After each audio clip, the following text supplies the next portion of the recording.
It's not a public record, but it's not. I don't see. Commissioner, how are you? Well, thank you.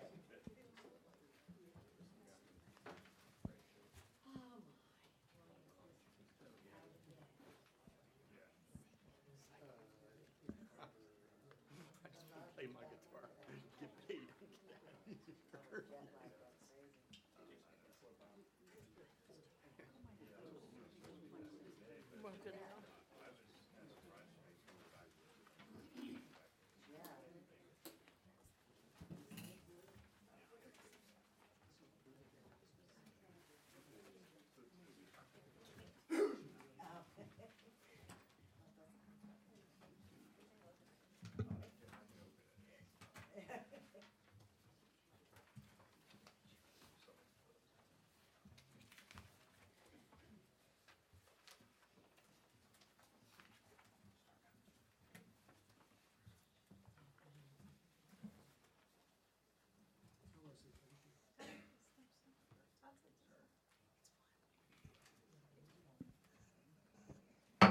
Good afternoon, everyone, and welcome to the Delaware Public Service Commission meeting of November, I would say it's December already, December 20th. Welcome, everyone. The first thing we have on the calendar is the meeting minutes of November 8th. And we did not confirm them because of the lack of votes the last time, if my recollection is correct. Do we have any changes or additions or modifications to those minutes? Mr. Chair, on page 2 to page 3, there's a double entry of one paragraph that starts with a motion was made by Commissioner Gray. That's the only revision. Otherwise, I move that the commission adopt the minutes from November 8th. Any discussion? Hearing none, all in favor signify by saying aye. Aye. Are there any opposed? Are there any abstentions? Abstention. 2 abstentions. The minutes are approved. November 29th, there's a public and executive session. Any changes, additions, corrections to those minutes? If not, could we have a motion, please? Move we adopt the minutes of November 29th. Second. Any discussion? All those in favor signify by saying aye. Aye. Any opposed, any abstentions? The motion. Abstain. One abstention, Commissioner Correa was not present. The consent agenda, Commissioner Drexler. Move we approve the consent agenda as presented. Second. Any discussion on the motion? Hearing none, all those in favor signify by saying aye. Aye. Any opposed? Any abstention? The motion carries. Thank you, Commissioner Drexler. Regular agenda, number 1, in the matter of the application of Suez Water Delaware Incorporated. Semi-annual adjustment to the DISC. The Commission welcomes Mr. Finnegan. Good afternoon, Chairman, Commissioners. Give your December 20th presentation, please.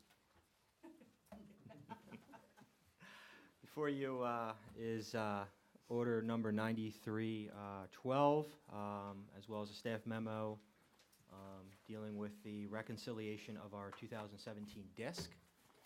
The company has been able to review both the staff memo as well as the proposed order 9312, and we are in agreement and would ask that the Commission approve order number 9312.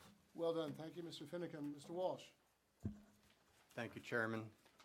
Commissioners, staff is also in agreement with Order 9312. Despite the recording artist's misnomer of DISC, it is actually a DSIC. I'll just put that on the record. Mr. Bowman, of course, has crunched the numbers we have reviewed carefully. We've circulated to the parties, and we believe the order memorializes the DSIC rate, the effective date thereof, as well as, of course, staff's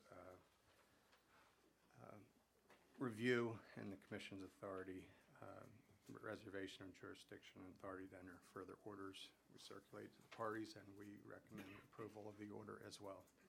Thank you, Mr. Walsh. How do you think she wrote down your pronunciation? DSIC? We went with the Latin DSIC. TSIC? Okay. Ms. Iori. Thank you, Chairman Winslow. The Public Advocate has, supports the proposed order, and also thanks Mr. Bowman for doing the number crunching. We appreciate that. And so we support order number 9312. Thank you, ma'am. Commissioners, any questions? Move we adopt order number 9312 as presented. I second. Any discussion? Hearing none, all those in favor signify by saying aye. Aye. Aye. Any opposed? Any abstentions? The motion carries. Mr. Bowman, thank you very much. And thanks to all the other parties. Number 2 is in the matter of the application of Suez Water, Delaware. The DSIC, we're going to consider proposed order number 9321. Mr. Finnegan. Okay. Thank you, Chairman. Again, the company has been able to review both the staff memo as well as the order number 9321 proposed in regards to our DSIC effective January 1st, 2019. And the company is requesting that the commission approve order number 9321 as written. There are no concerns with either the memo or the order. Thank you. Mr. Walsh. Thank you, Chairman, Commissioners. Again, staff supports approval of Order 9321 and the DSIC rate and effective date thereof as memorialized in the order and Mr. Bowman's memo. And we respectfully request that the Commission approve the order, and we, of course, circulate this with Division of Public Advocate and Suez as well. Thank you, Mr. Walsh. Ms. Iori. Thank you, Chairman Winslow. Again, the Public Advocate thanks Mr. Bowman for crunching the numbers, and we support proposed order number 9321. Commissioner Gray.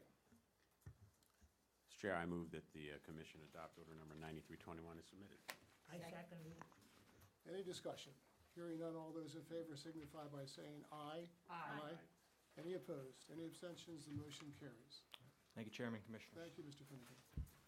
Number 3, in the matter of the application of Delmarva Power and Light, et cetera. Proposed order 9313. The chair welcomes, and the commission welcomes Delmarva Power and Light through their counsel, Todd Goodman. Thank you, Chair, Commissioners. I'm Todd Goodman, and this is et cetera.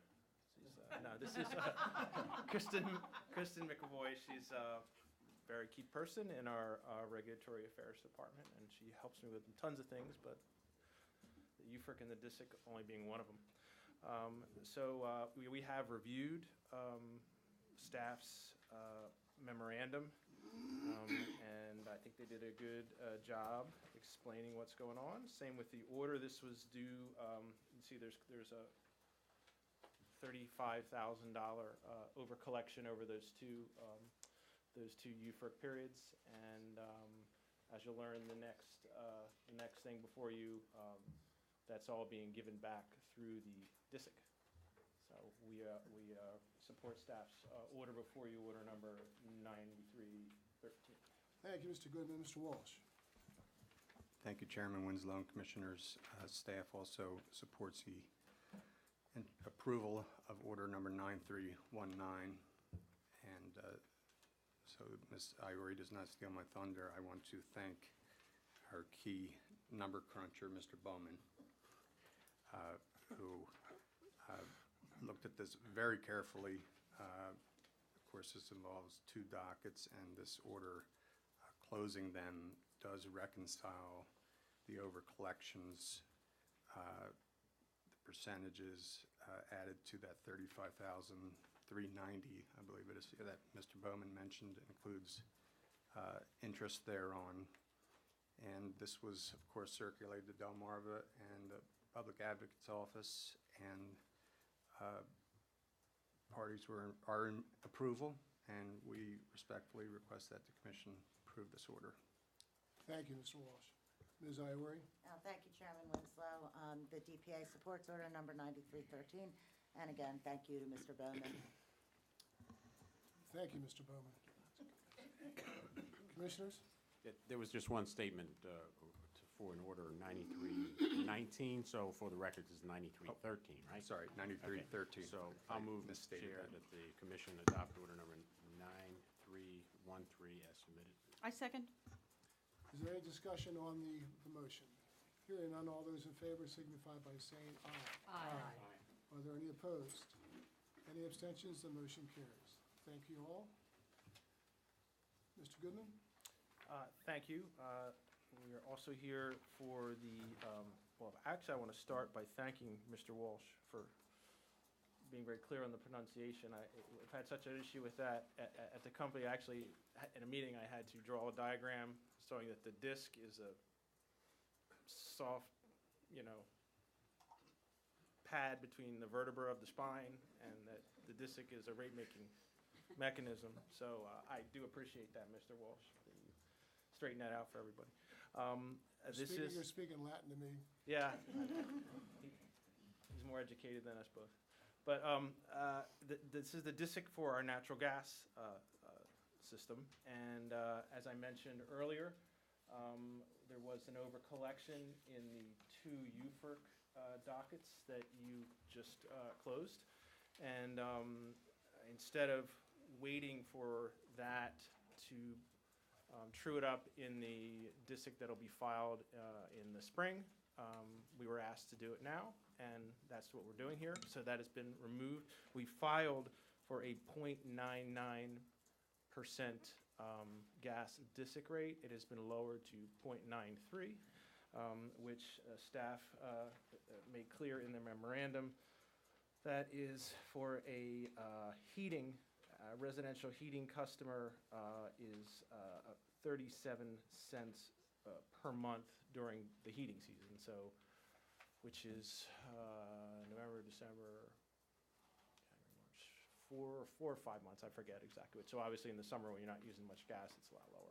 So again, we support the order number 9314, drafted by staff. Thank you, Mr. Goodman. Mr. Willard?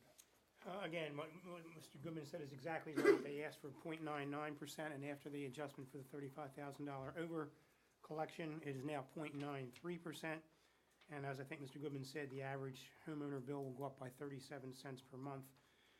Staff has reviewed this and recommends approval of order number 9314. Ms. Iori? Thank you, Chair Winslow. The Public Advocate supports proposed order number 9314. Commissioners, any questions? Move we adopt order 9314 as submitted. I second it. Any discussion on the motion? Hearing none, all those in favor signify by saying aye. Aye. Again, I'm sorry, Mr. Chairman, I want to point out one thing about this order. The order you originally received had a paragraph 1 saying that Delmarva will have to file certain schedules by a certain date. They did that already. So the order you now have before you simply eliminates paragraph 1. I just wanted to call that to your attention. Thank you. Thank you. Any opposed to the motion? Any abstentions? The motion carries.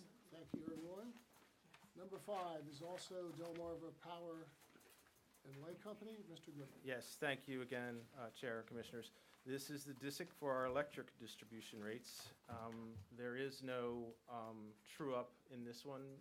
There's no UFERC to close up. I'm sorry? There is? I apologize. There was. There was. It's just that it happened during the filing itself, prior to the filing itself, so I apologize.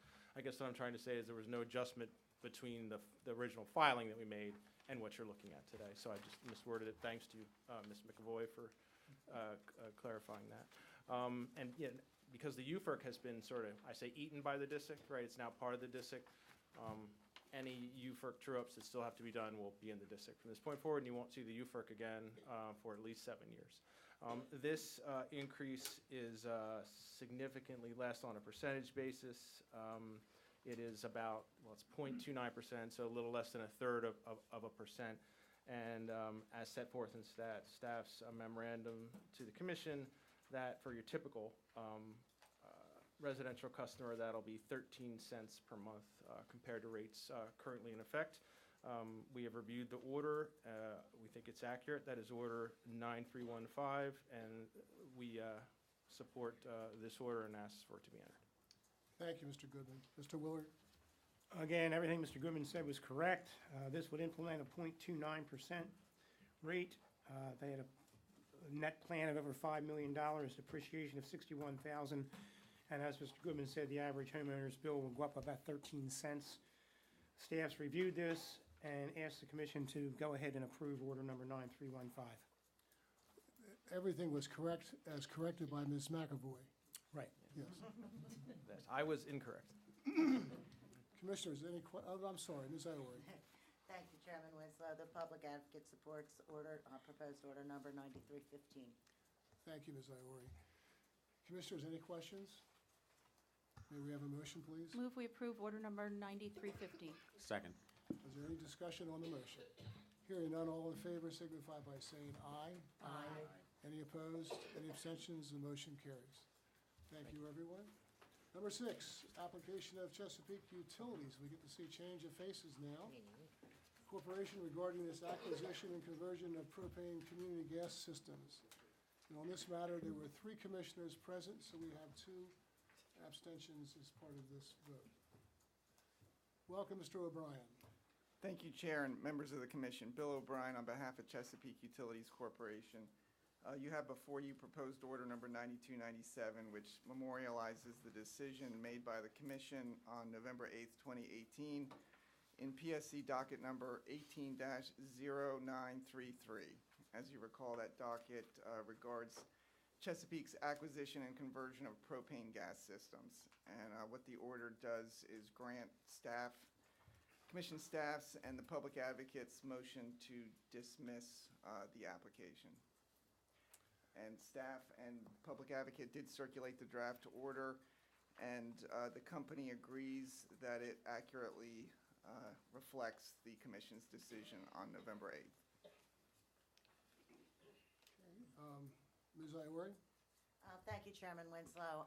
I am actually, in addition to representing the public advocate on this, I have also been asked to convey Mr. Gaddis's and Mr. Murphy's positions on the proposed form of order.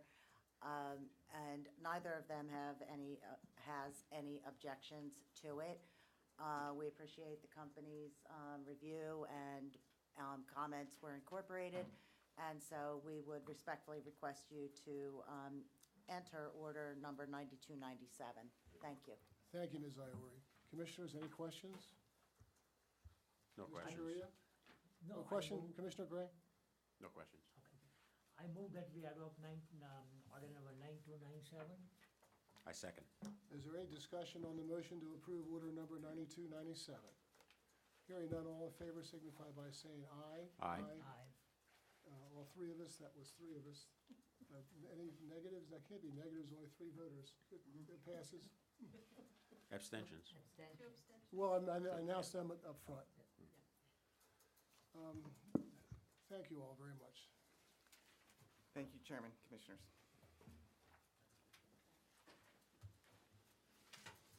Number 7 is in the matter of application of Delmarva Power and Light Company for an annual update in the gas environmental surcharge rider. Thank you again, Chairman Winslow, Commissioners.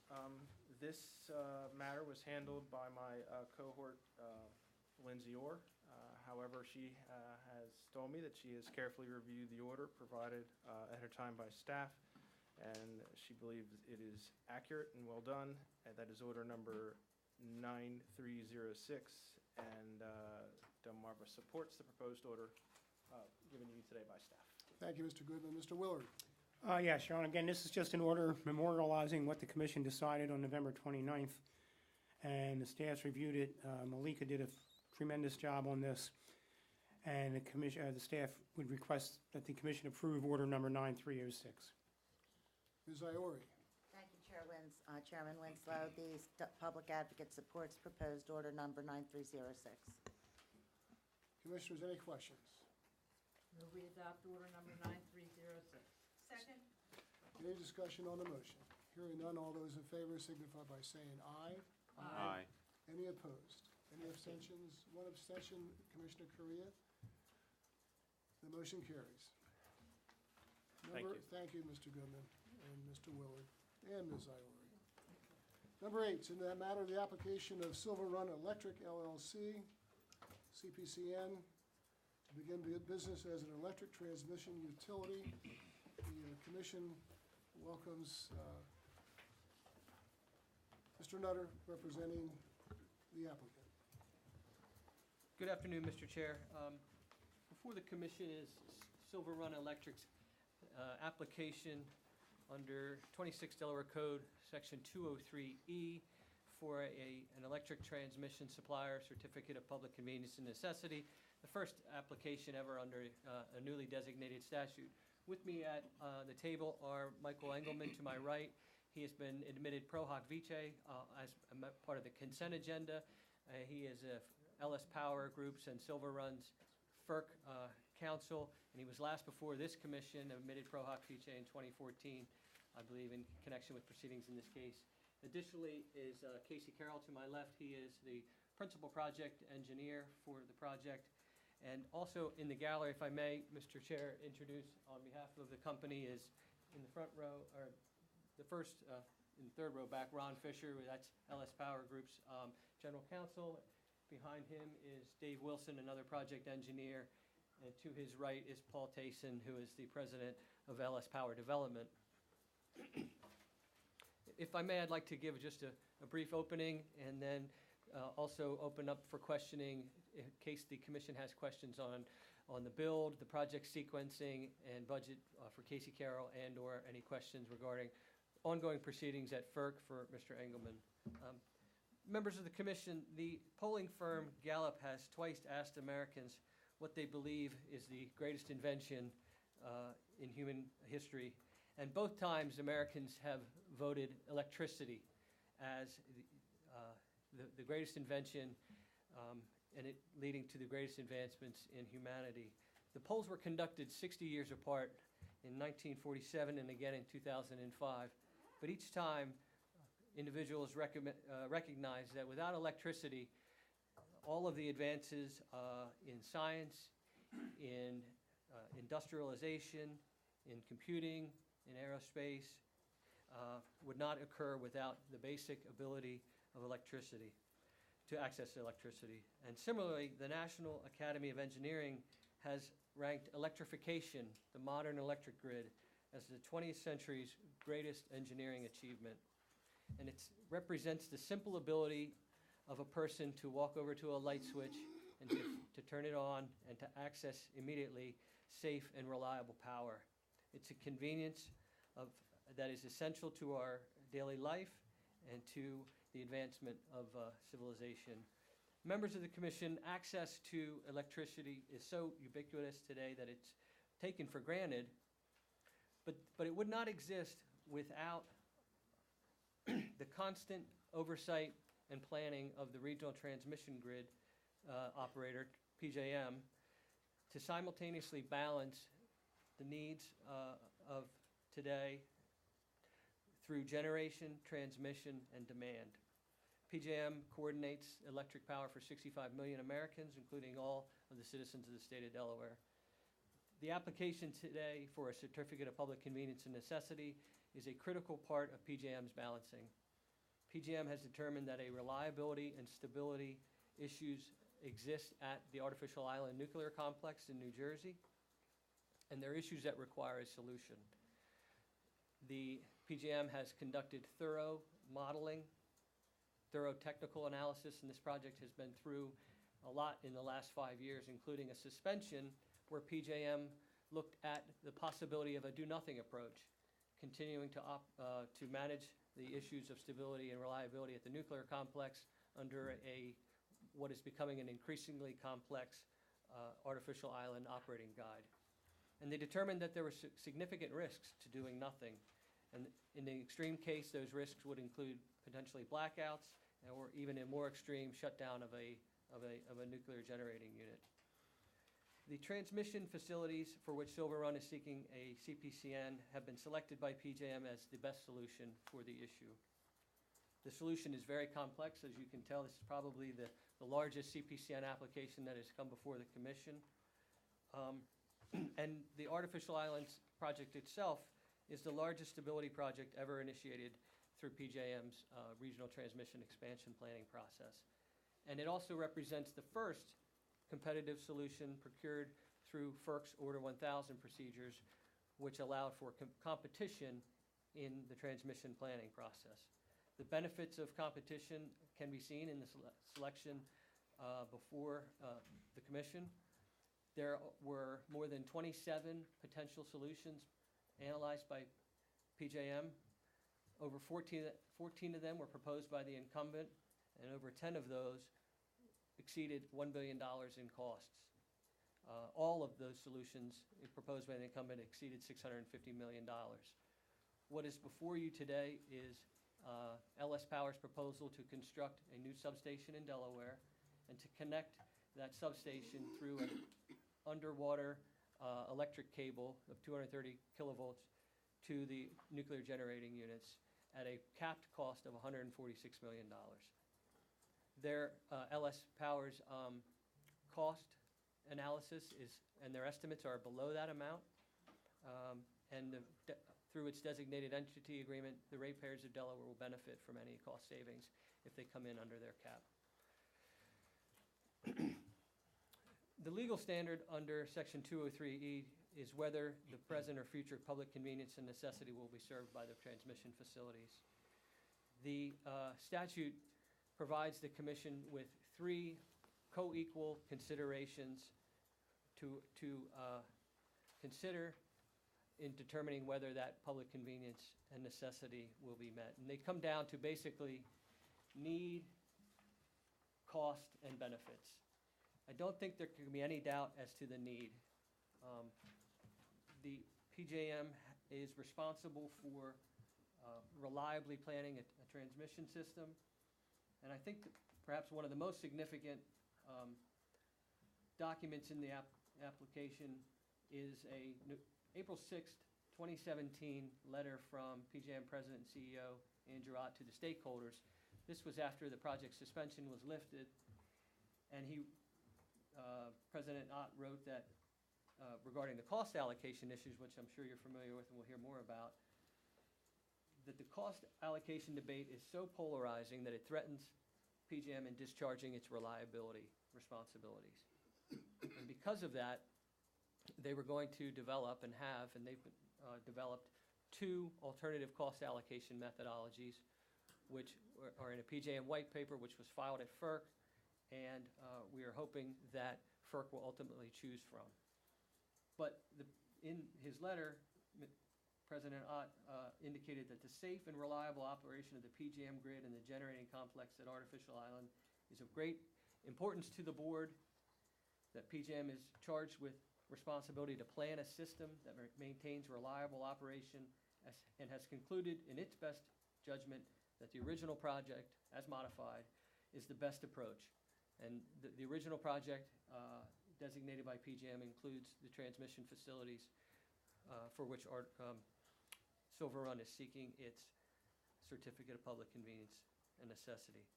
I also don't believe there can be any significant debate about the benefits from the project.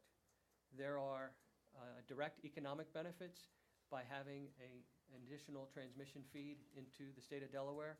It will reduce congestion. A market efficiency analysis conducted for this commission, or at the request of this commission by PJM, calculated that approximately $17 million in annual load savings would be recognized if this project were placed in service, $169 million PJM-wide annually. There's also indirect benefits that are less quantifiable but no less important, and they include a more resilient grid, redundancy as an avenue to bring electric power into the system here on the Delmarva Peninsula, and then further benefits including annual payments to the state of Delaware through easement and licenses to use state lands, tax revenue, and things of that nature. Cost has dominated, I think, the focus of this project throughout. Early in the proceedings, the commission, as well as other parties, identified the cost allocation as a potential issue that just didn't seem fair to Delaware. Because this is a stability project, not a need for additional load, it didn't seem appropriate to apply the same load-based cost allocation formula that was designed by the PJM transmission owners to a project that really solves a system-wide need for more reliable and stable generation. Cost is, however, only one factor, and because the cost allocation issue has, as indicated, been so polarizing, PJM took what I consider to be a fairly precedent-setting approach of actually coming up with an alternative cost allocations. The cost allocation issue has trended recently in Delaware's favor, in as much as in July, FERC issued an order striking down the solution-based defects cost allocation methodology, saying it was not fair, did not allocate reasonably or commensurate with benefits the full costs of this project.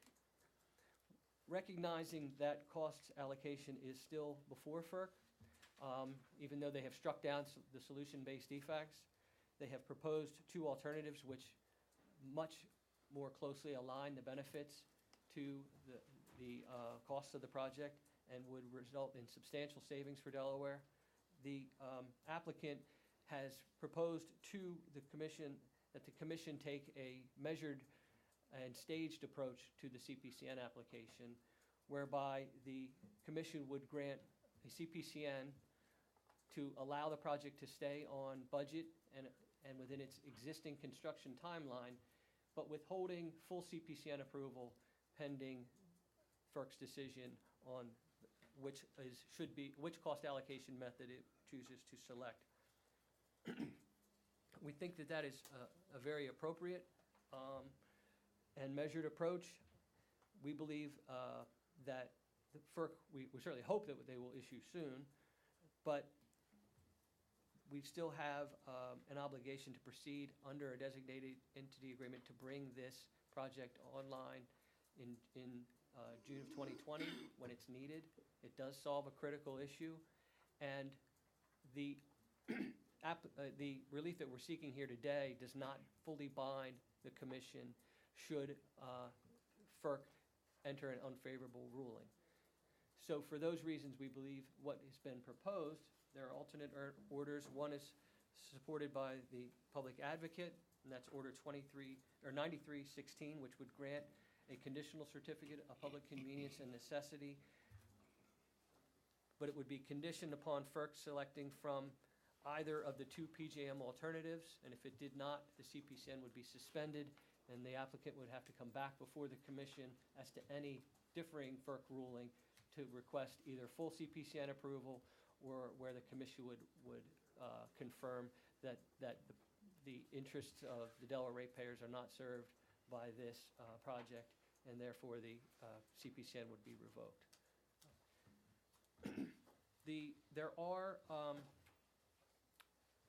potential risks we submit to not acting on this application as submitted by the applicant and supported by the public advocate. There are costs that are already have been incurred, and there are costs that are being incurred on the other side of New Jersey in connection with scopes of the project which were not designated to Silver Run, and those costs are not subject to a cost cap, and they're not subject to a CPCN requirement. And those will be, if the project is ultimately, unfortunately, abandoned, those would be subject to abandonment proceedings where the ratepayers of Delaware would still have to pay, and Delaware would get none of the benefits of this project, which we have identified. And happy to discuss any of that with you. At this time, the project has reached a mature stage of development.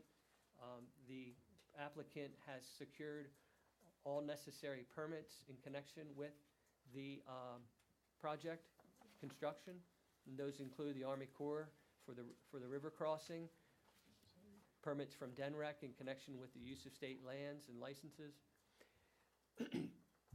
But there's construction windows associated with the build and a sequencing that needs to occur, and they are prohibited from conducting certain construction in the river during various times of the year so as not to disturb spawning fish and migrating species, and there are limitations on when they can construct in state-owned lands. And preparatory work needs to begin relatively soon in order to keep the construction going in the right sequence so that it can meet the in-service date. With that, I will turn it over to Casey Carroll so he can give more of a fuller update on the construction sequencing and where the project stands in development. And I'm happy to answer any questions commissioners may have.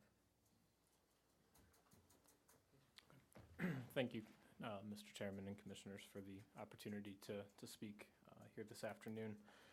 As Jamie said, Silver Run Electric has obtained all of the major permits necessary to start construction. We have nearly completed all of our engineering and procurement activities and are awaiting the Certificate of Public Convenience and Necessity from the Commission to be able to start those construction activities. Ideally, working with our contractors, we would release them on January 2nd to begin project works. As Jamie had mentioned, the work and the permit conditions that we have are subject to time of year restrictions. There are construction restrictions. We can't handle the cable, for example, below freezing conditions. And so, and then there's a great deal of sequentiality to the project. For example, our cable termination structures have to be completed before we can actually lay the cable. And so, taking these things into account, we've worked with our contractors to establish a construction schedule that most efficiently starts on January 2nd. And that's why we've proposed an order that would allow us to undertake just critical path items for the next 2 months, allowing for time to act in finality on the cost allocation.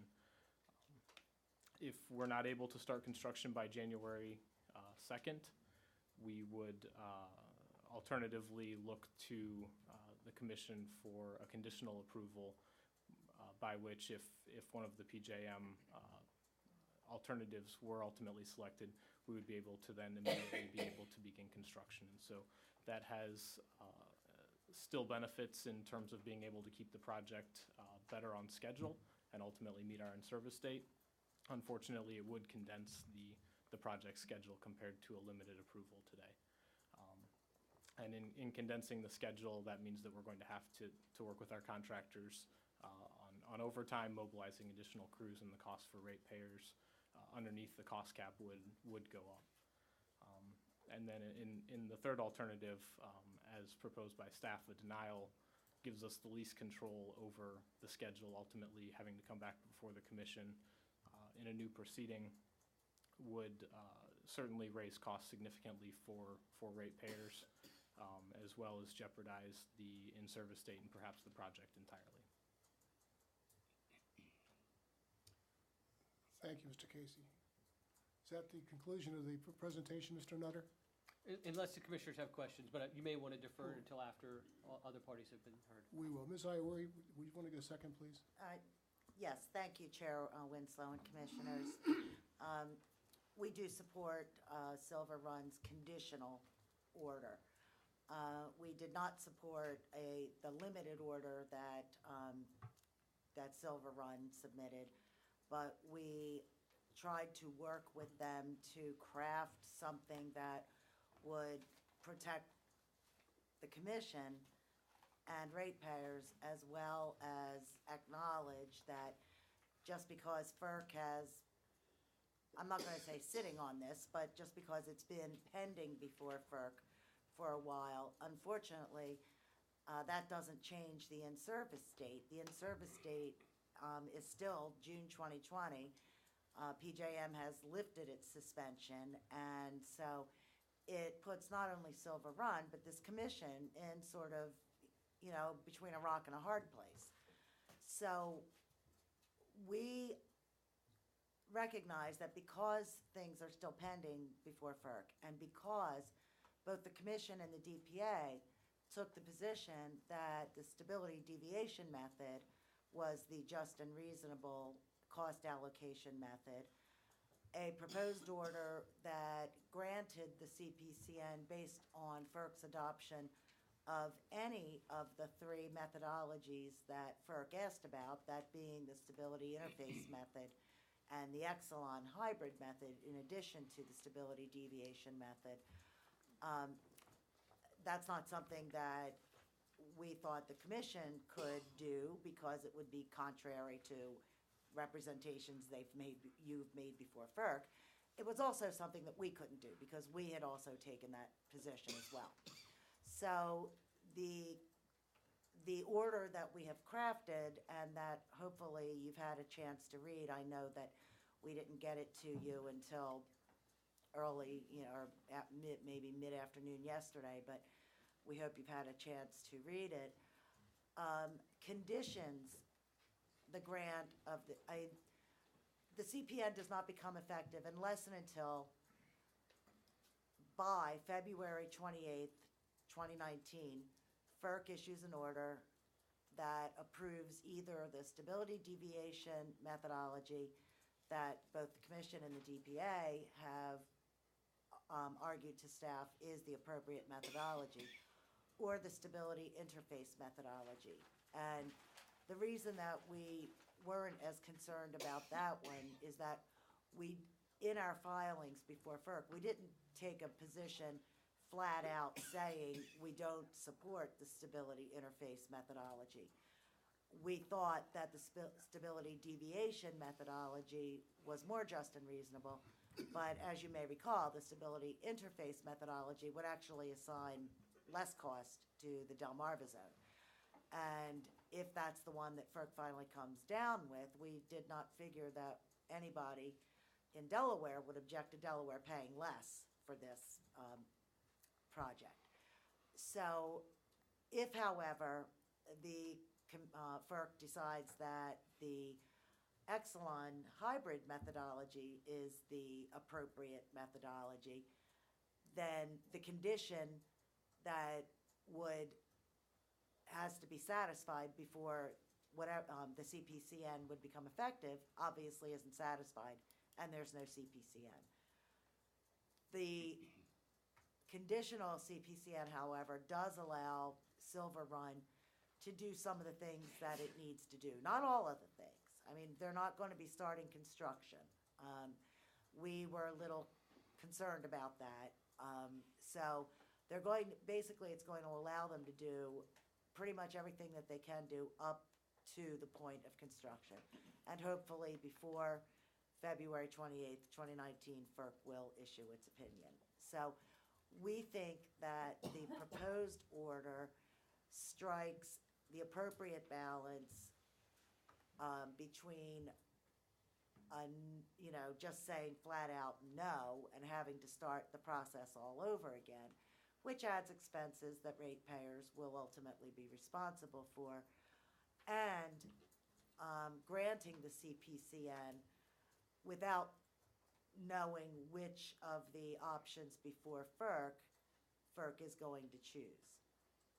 And so with that, we would support the order number 9316, granting the conditional certificate of public convenience and necessity. Thank you. Thank you, Ms. Iori. Mr. Walsh? Thank you, Chairman and Commissioners.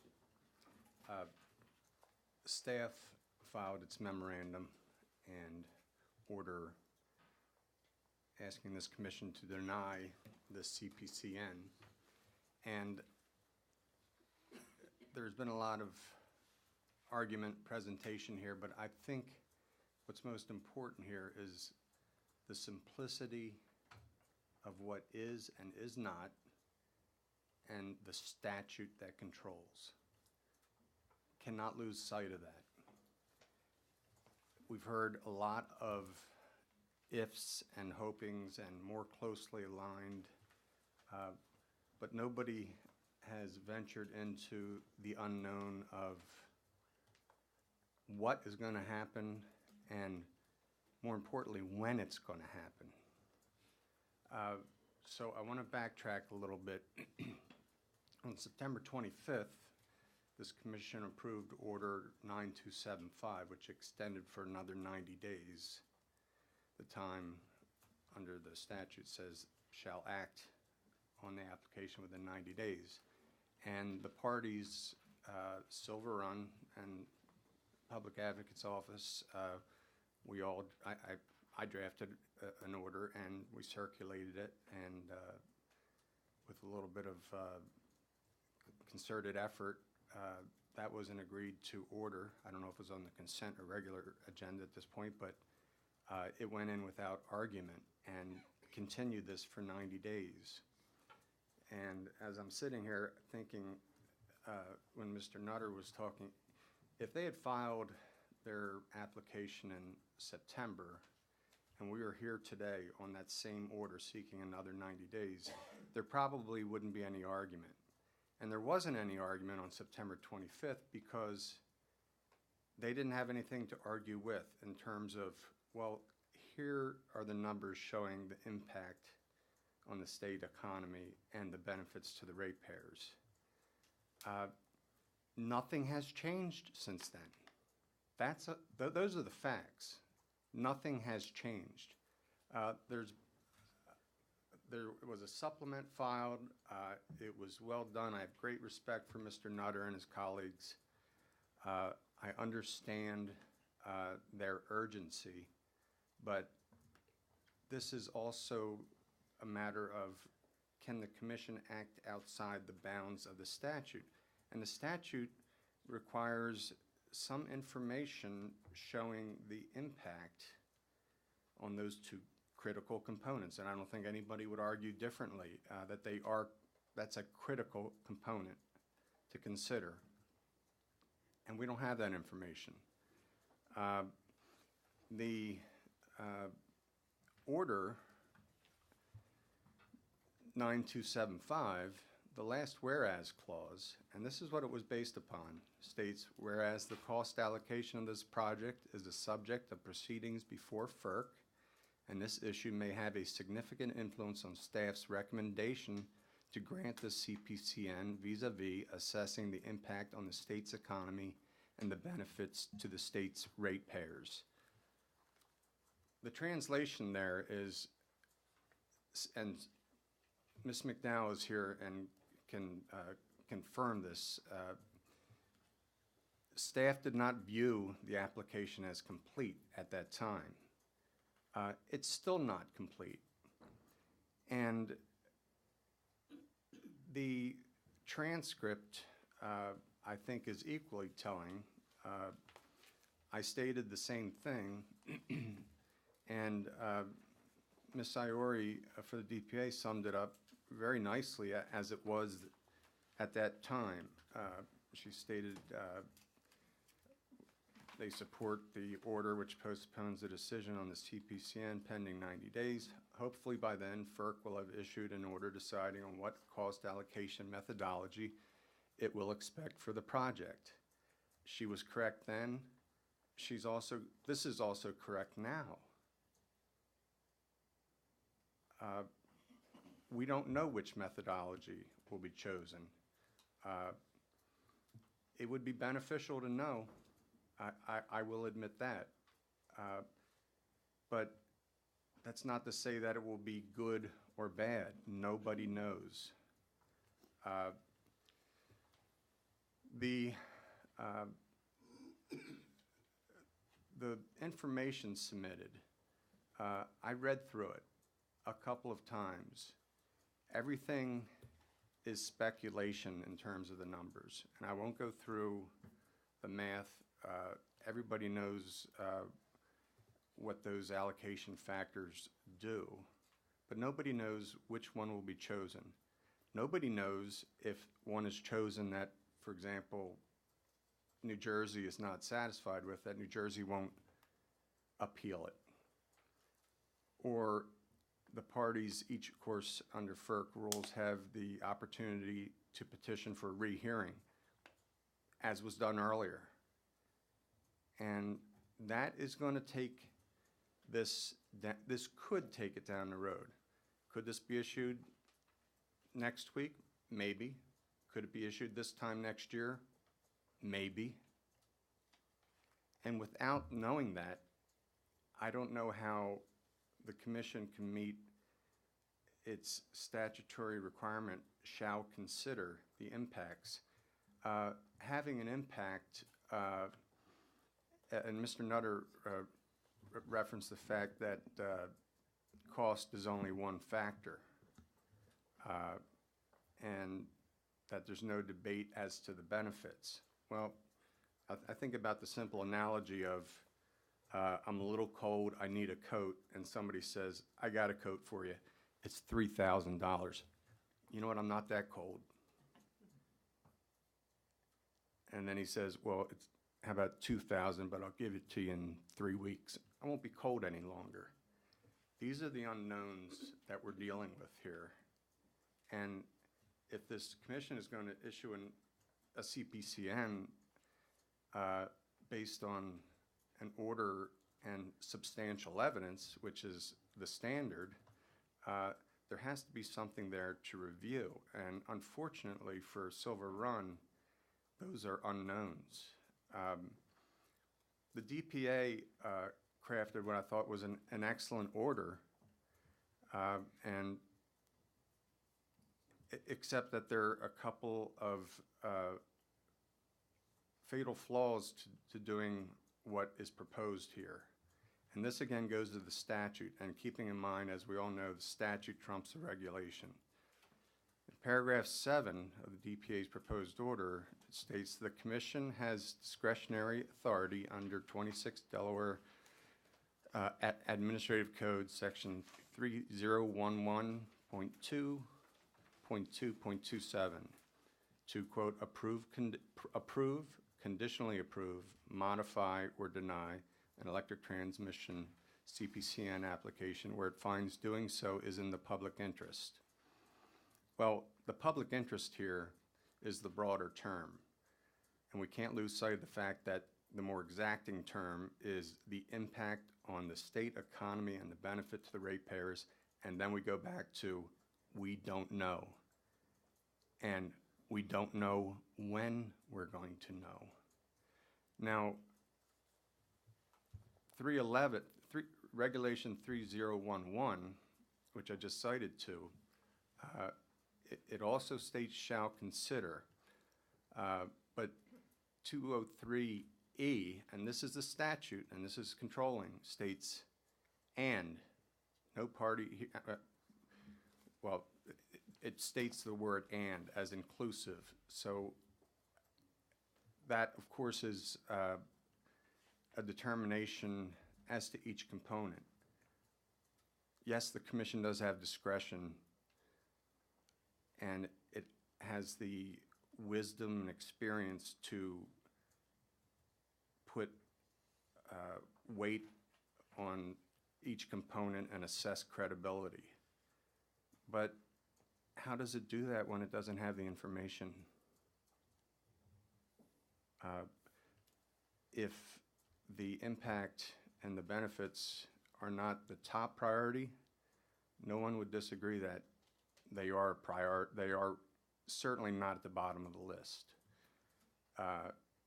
And they can't be ignored. And if you don't have the facts and you make a decision, then you're ignoring them. Consider, too, that we had hoped that this would be resolved by either FERC decision. This is earlier on, which all the parties did before September 25th. And when as the time passed, we thought, well, as staff, there's the option to pull this application because it's not completed. Regulation 3011.2.2.29. The commission shall act on an application within 90 days of a completed application as defined by PSC staff. It's not complete. They've done a wonderful job with presenting the variables, but nobody has a crystal ball as to rehearings, appeals, or whether FERC, isn't it also possible that FERC could go back and say, you know what, everybody got it wrong first time. It is the 90-10. That's a possibility too. I certainly hope it isn't what happens. But this is all in the realm of speculation, and that's all Silver Run has here, and which is unfortunate, but it is what it is. There's no change there. If there were conditional CPCN, and I would ask the commission to query whether the commission could approve a CPCN on a condition subsequent, which would impact contracts that Silver Run has, to which this commission is not a party, and contracts which predated the CPCN. I don't know if that's within what ought to be set forth here. I'm not sure that that's a good precedent to state or to set, but I would venture, my argument would be that this would not be a good precedent to set at this point. Now, about the conditional component, and this is critical, because both parties are asking to make it a conditional CPCN. That's different than a CPCN with conditions. Every CPCN has conditions. It's a boilerplate provision in there that they shall abide by all federal, state, local ordinances, laws, statutes now in existence or hereinafter in existence. That's a condition. Consider a conditional sale versus a sale with conditions. The latter is a sale. The former is not yet. And if you set that with conditions, which I suppose what they're asking is that it be by operation of law. In other words, what is put into the order, there's nothing in the statute that says that the commission can do that. Section 215, mergers, has the provision, no action within 30 days, it's deemed approved. That's approved by operation of law. That makes sense. But here, if you were to do that, that turns on its head Section 203EF, which no party has mentioned. It states, quote, any proceeding under this section involving a certificate of public convenience and necessity shall be conducted in accordance with the procedures set forth in subchapter 3 of chapter 101 of Title 9. That is entitled Case Decisions. And of course, Silver Run, when they made this application, they published it in the newspapers. They followed the rules. They know what they're doing. If there's a suspension or revocation or modification, the statute 203 says that this commission must follow the case decision statute, Title 29, 10122, which of course requires 20 days notice. It has to be published. All parties have to be aware of the subject matter, the opportunity to have counsel, date, time, place of the formal hearing, right to present evidence. Then it states, and that's the subchapter.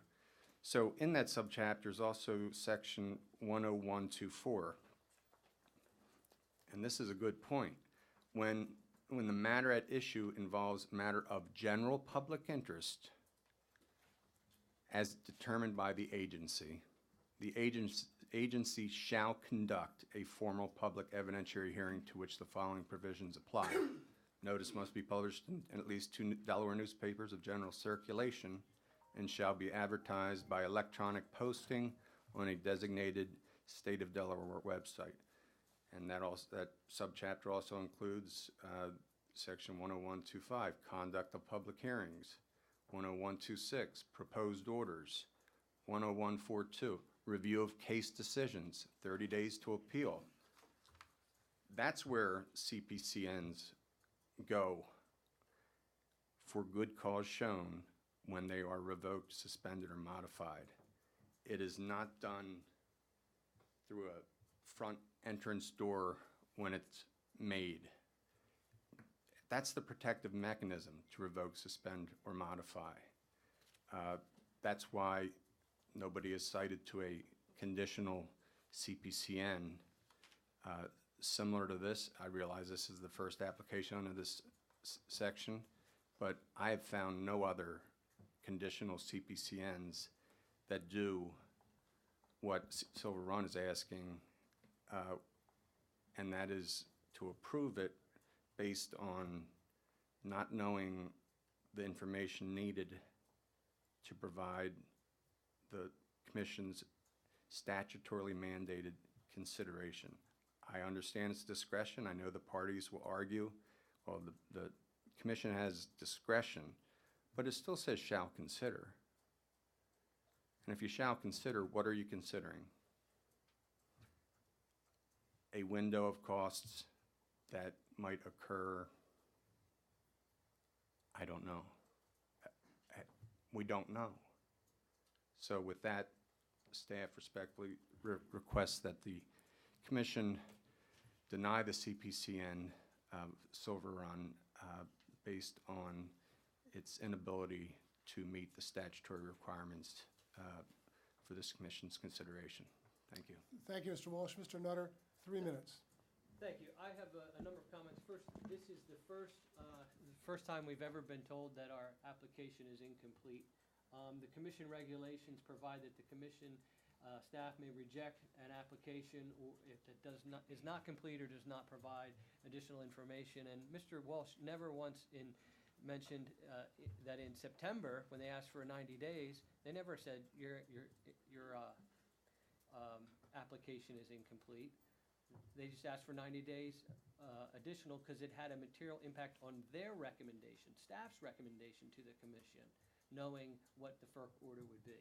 So we submitted this when the solution-based defects was the cost allocation methodology, and we told you what the cost impacts of that would be. And you can fully measure all of the cost impacts of this proposal in granting a full CPCN because you know the costs are fixed. There's a solution-based defects calculation, which would be $1.32 per residential ratepayer per month on their transmission charge.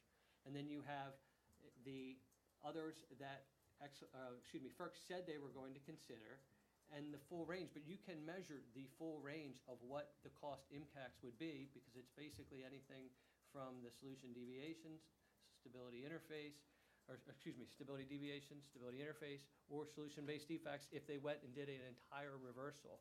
But the real point is that the cost impacts of granting a conditional CPCN as listed in the order which we worked on with DPA are zero because it doesn't allow any construction. The development is to the point where we are ready to start construction. Major permitting has been approved, and it essentially is a freeze-in-place CPCN, and there are precedents by this Commission where you issue a CPCN conditioned on things occurring. So in the local telecom, you say, we'll give you a CPCN, but you got to have a tariff filed that's acceptable within 45 days. If you don't, you lose your CPCN. And what we've done here is build in as much protection as possible for the ratepayer and for the state of Delaware to keep the project on its timeline, to keep the project on its budget, but also recognize that the Commission will likely want to know how and review once FERC makes its order. Ms. Iori, 3 minutes. Thank you, Chairman Winslow. I would actually like to address the legal argument. I have nothing but respect for Mr. Walsh's legal acumen. He is far smarter than I am. It's Mrs. McDowell and Mr. Walsh. Yes, looking at her and talking about him.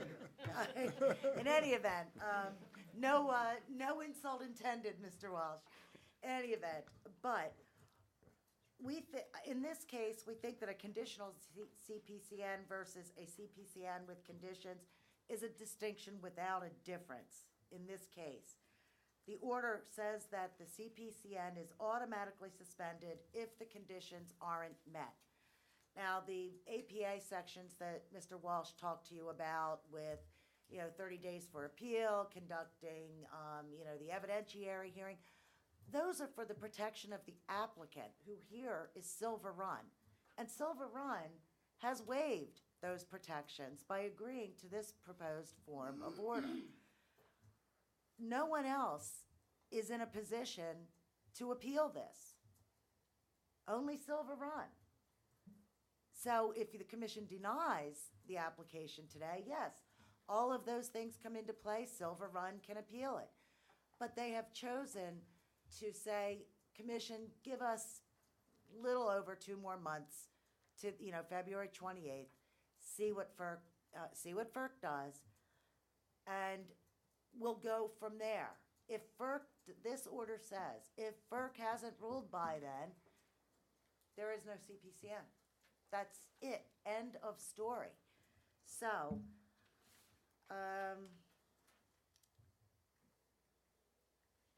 lastly, the statute does say that the commission shall consider the impacts.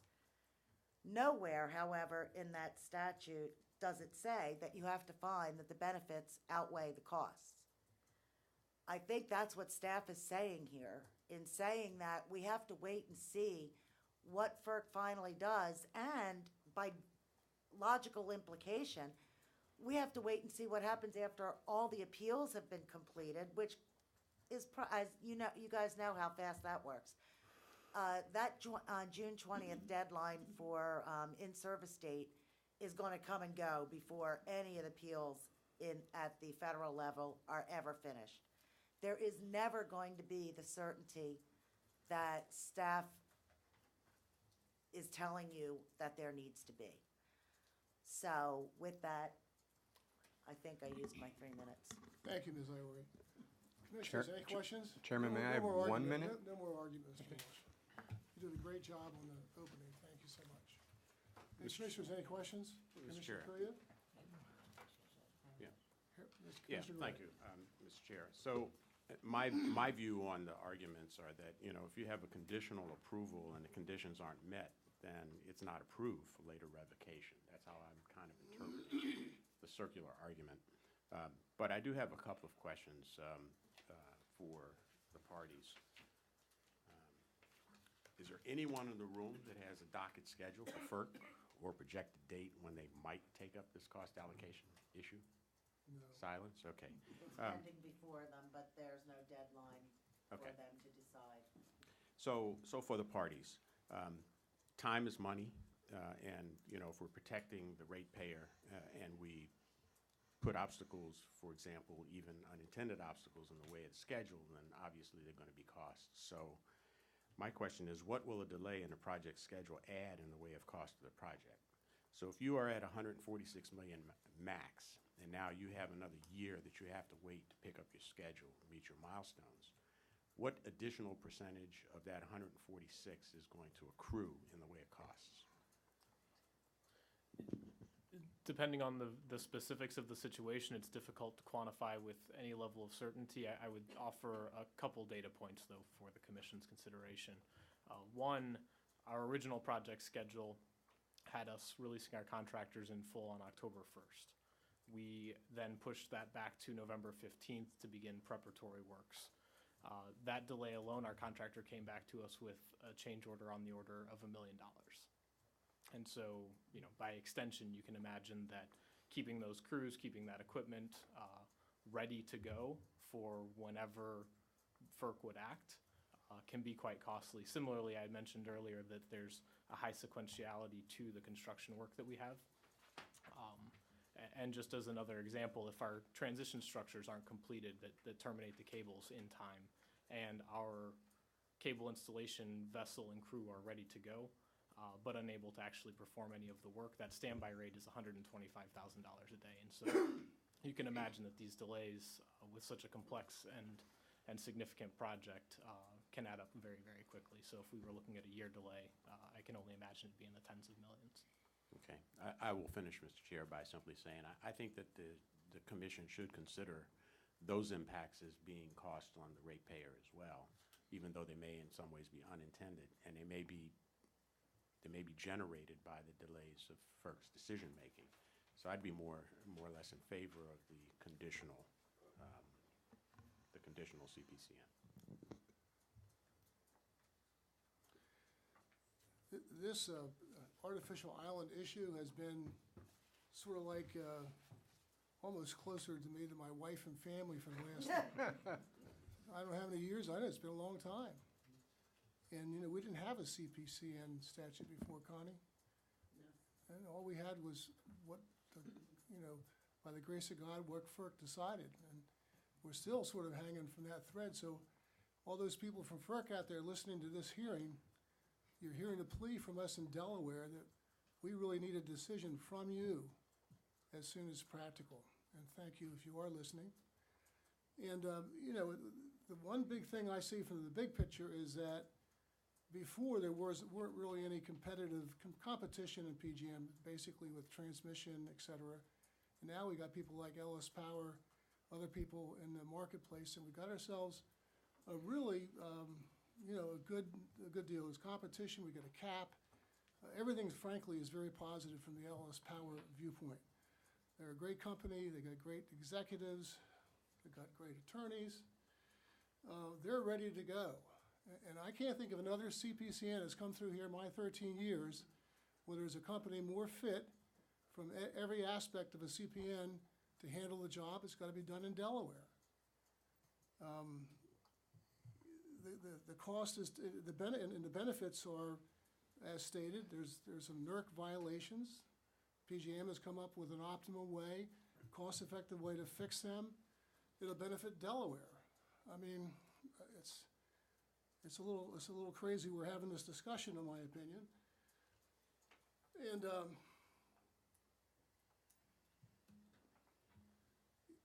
if we issue a CPCN, you know, FERC could still decide whatever FERC's going to decide, and we may not like it.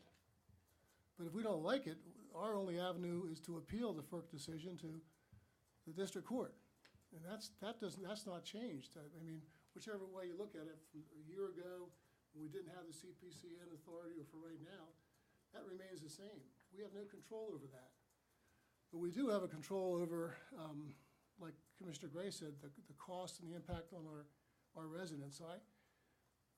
I'm frankly of the mind to agree to what the DPA and SRE have put forth on the table. And I would even be willing to go as far as saying that if there's an appeal for some reason, and the CPCN conditional is overturned, that we also, as a backup, issue a CPCN. Because I think it's imperative that we not be the one that everyone points a finger at and said, look, here's what Delaware did to this project that was necessary in the Middle Atlantic. Look what Delaware did. I don't want to be in that bullseye. And so I reject staff's position. Now, having said that, I respect very much what Mr. Walsh and staff are arguing, because they're certainly looking out for the best interests of the state of Delaware. So I'm not being critical of them. I think that this discussion had to take place. This commission had to listen to what the state had to say. They made good points on the law and the facts, but I don't think that I can support that position at this time. So if Commissioner Gray wants to make a motion, we can go forward. Mr. Chair, I have a point of order before we go forward with the motion on the conditional CPCN. I have an order in front of me, 9322, this Pro Hoc Vice, and I'm not sure that the commission has addressed it or that we need to. That was in a consent agenda, and we've sorry. passed that already. I must have missed that. Sorry about that. All right, so I recommend or move that the commission adopt order number 9316 as submitted. There are two orders, so you need to specify, they gave them the same number, so you need to specify which one. It's the DPA. Yeah. Okay, so I make a motion to, wait. I'm making a motion on the first 9316, the first order. That was to deny. So So I make a motion, how do you deny a deny? I mean, Reject that. that we proposed reject order. the initial order. I make a motion that we reject 9316, the non-conditional. Staff's position. Staff's proposed order. Yeah. Staff's proposed order. Is there a second? I second it. Is there any discussion on the motion? Hearing none, all in favor signify by saying aye. Aye. Aye. Any opposed? Any, Opposed. Commissioner Conway's a no. Any abstentions? The motion carries 4 to 1. So now can I move on the DPA's motion? Okay, thank you. I'll move that the commission adopt the DPA's conditional CPCN order, number 9316, as submitted. Is there a second? I second? Is there any discussion on the motion? All those in favor signify by saying aye. Aye. Aye. Aye. All opposed, no. Any abstentions? The motion carries. Did you put the yes or just that one? I'm not voting. Mr. Conway did not vote. Thank you all very much. Thank you.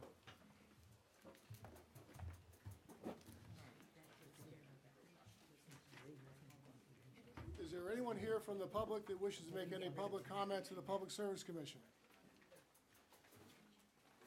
Mr. Hardigan. Thank you, Chairman Winslow. Commissioners, good afternoon. First item under Director's comments was to brief you on an OPSI poll regarding an Alice Power alternative motion for transmission planning. After looking at that proposal more closely, I determined it would not apply to Delaware, so in the interest of time, I won't update you on that unless you have any questions about supplemental planning or Alice Power's proposal. With that, I will like to invite Rob Grimlich to come forward. He's president of Grid Strategies, to brief the commission on the wholesale power market report from the Wind Solar Alliance. Welcome, Rob. Thank you, Matt.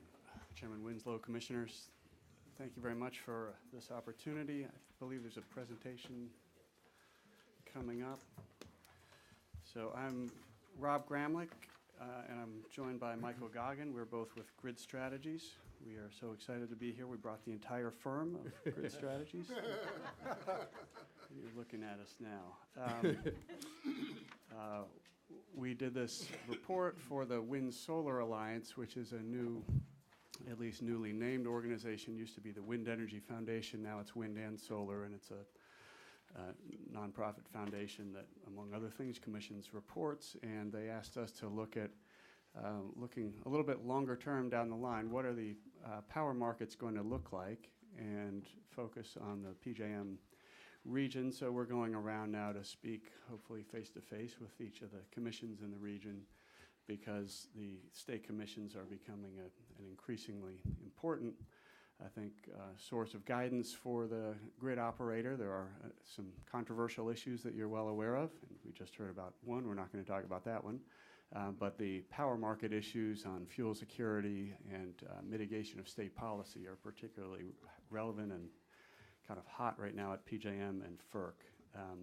I used to be a senior economist at PJM and economic advisor to the FERC chairman, and have always looked at power markets. My partner here, Michael, also has an economics background, and he's on the NERC planning committee, so he's more the reliability and technical expert. So he's going to kick it off here and talk about some things that you never really hear about, which is the reliability contributions of wind and solar plants, which are a good foundation for the rest of the conversation.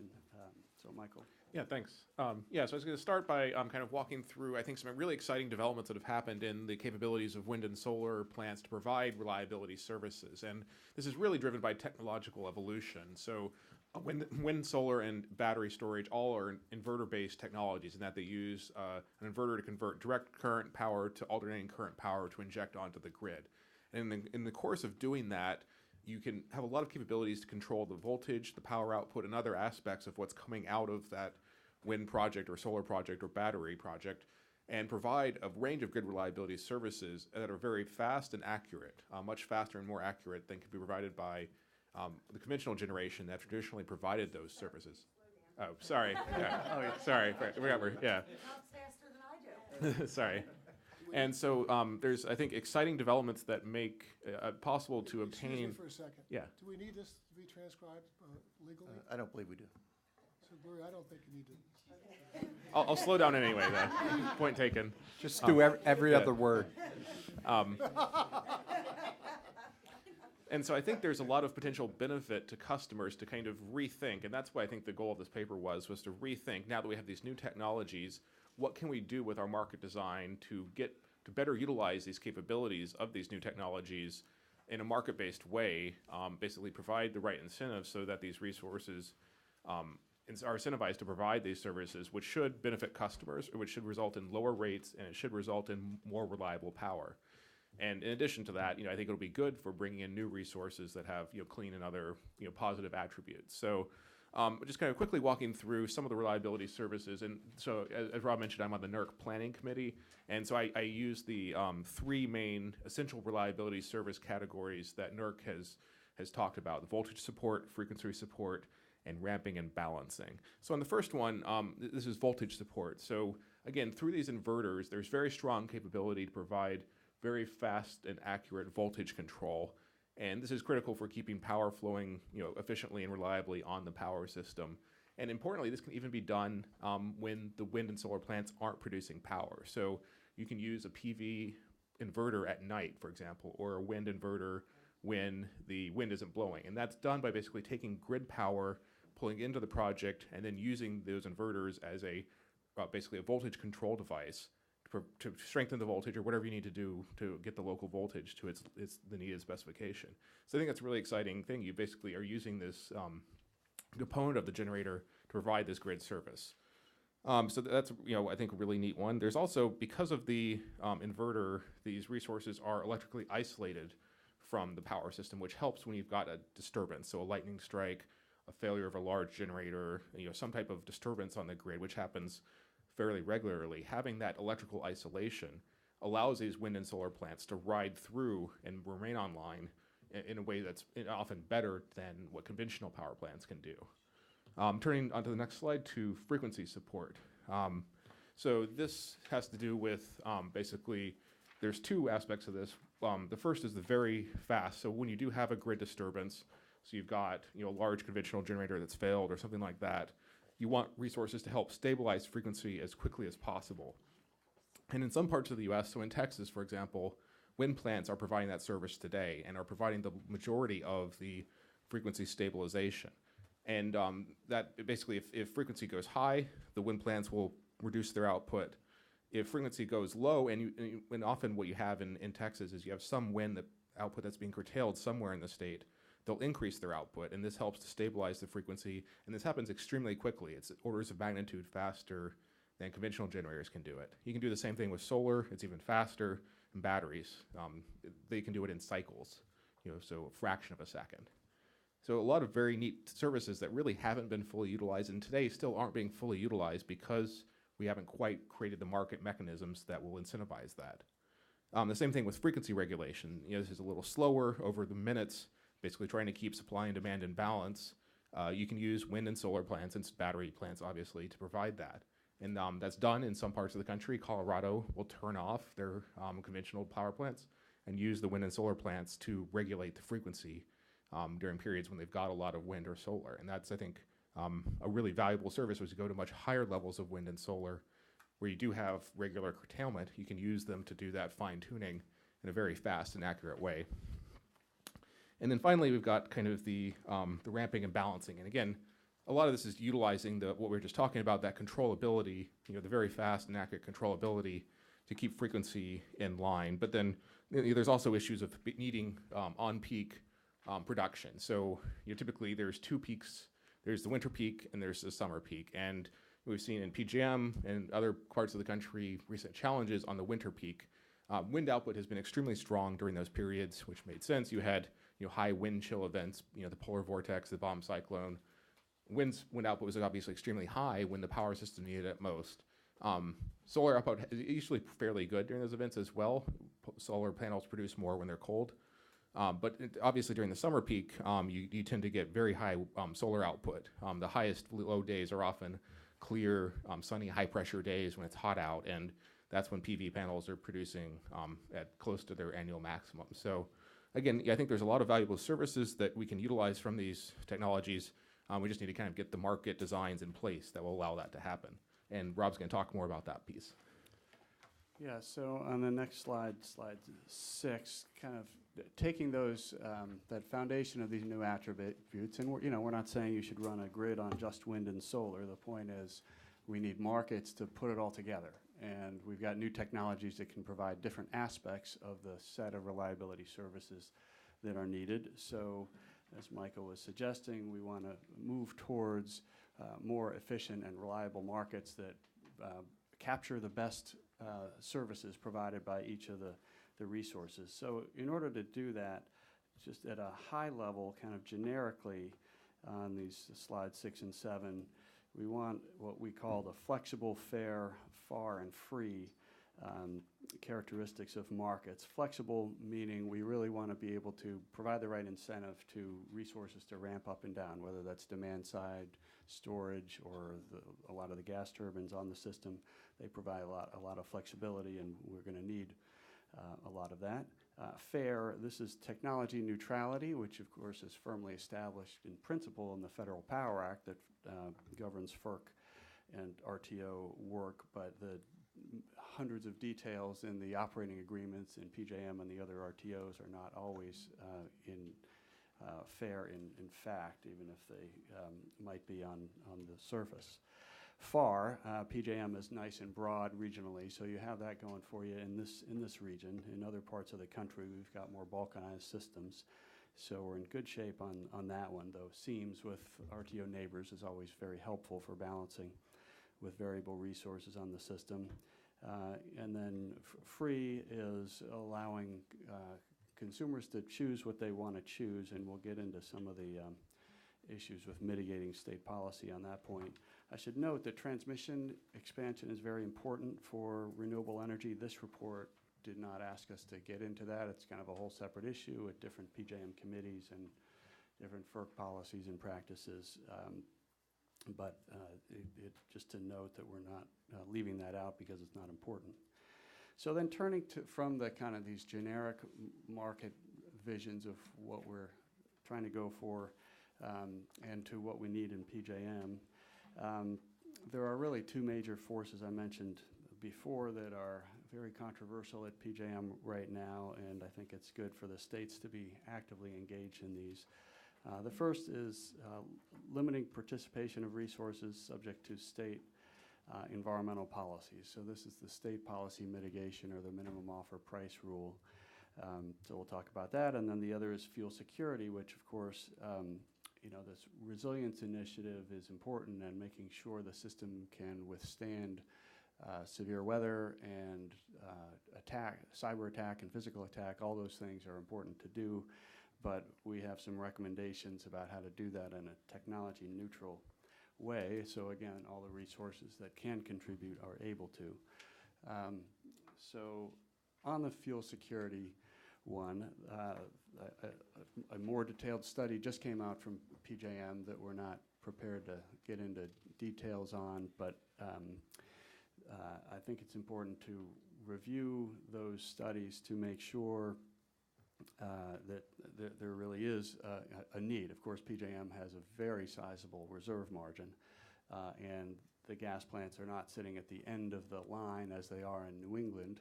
So here in PJM, it's not clear that the same issues are there. And as Michael said, if we're talking about kind of what PJM describes as 2-week periods where you might run out of fuel over the course of those 2 weeks, well, there's going to be a lot of wind and solar output. And so everything that's producing megawatt hours, whether it's nuclear, wind, solar, whatever, all those megawatt hours that produce should be equally valued. So that's what we're advocating for PJM, and encourage others to do the same. And then if PJM decides, right or wrong, that market design changes are needed based on its fuel security analysis, we want to make sure that Those designs are technology neutral, and the way to do that really is to focus on the services. So again, if you want megawatt hours during 2-week cold snaps, define megawatt hours during 2-week cold snaps. Define winter peak energy or something like that. Don't go right to fuel security or on-site fuel or something that immediately takes certain resources out of contention to compete for those services. So those are the fuel security recommendations, and I'll just wrap up in a couple slides here. On state policy, on this one, so as you are probably well aware, it's PJM's view and many stakeholders there that resources that receive state policy support, whether it's RECs or some states with their zero emission credits for nuclear, that the bids of those units should be raised up to some level so that they bid as if they didn't receive the state incentives. In our view, there's no basis for that either in law or economics. When I was at FERC helping to set up RTOs and approve the initial designs of RTOs, it never occurred to me that FERC would be mitigating state policy. There are state policies of all sorts in many states. There's generation and rate base that is, where you have resources receiving effectively incentives from the state, and those are not subject to the MOPR. So the capacity market price increases that could come out of that proceeding, which is now at FERC, are extremely sizable. So every load interest in the region will be paying for those if FERC goes a certain way. FERC is, I think, undecided on this. We've got new commissioners, and the commissioners who are there have kind of moved around a little bit in their positions. I know this was discussed at NARUC. There was a resolution on the table. It may come back again, but I think it's a good issue for the state to be engaged in. So I'll leave it at that. And then recommendations for efficiency. There are a number of market design questions being discussed at PJM. In fact, this morning on my way over, the Markets and Reliability Committee was talking about price formation. We generally encourage those efforts, the general thrust of those.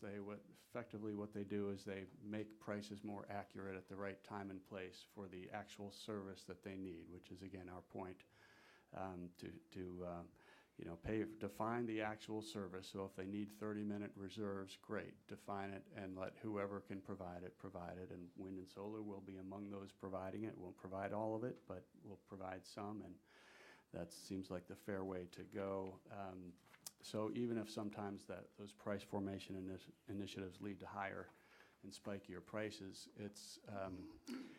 those are prices not paid by everybody. They're only paid by those who haven't hedged in advance. So in partnership with wholesale markets that may occasionally spike, it's important, I think, for states to think very hard about how they make sure that at least certain consumer classes are hedged, and utilities or whoever is responsible for serving those loads are planning in advance so that they're not caught during peak times without coverage.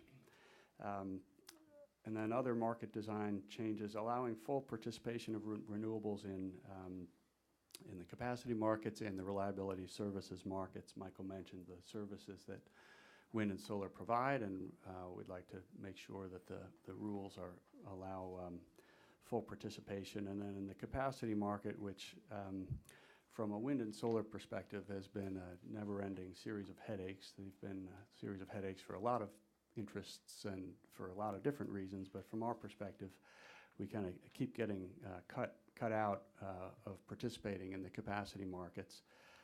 One specific change would be to move to a seasonal market if you have to have one, because right now, the solar and the wind are required to be available all year round, when really solar is stronger in the summer, wind in the winter.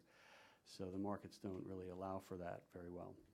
So just to wrap up, and happy to take questions.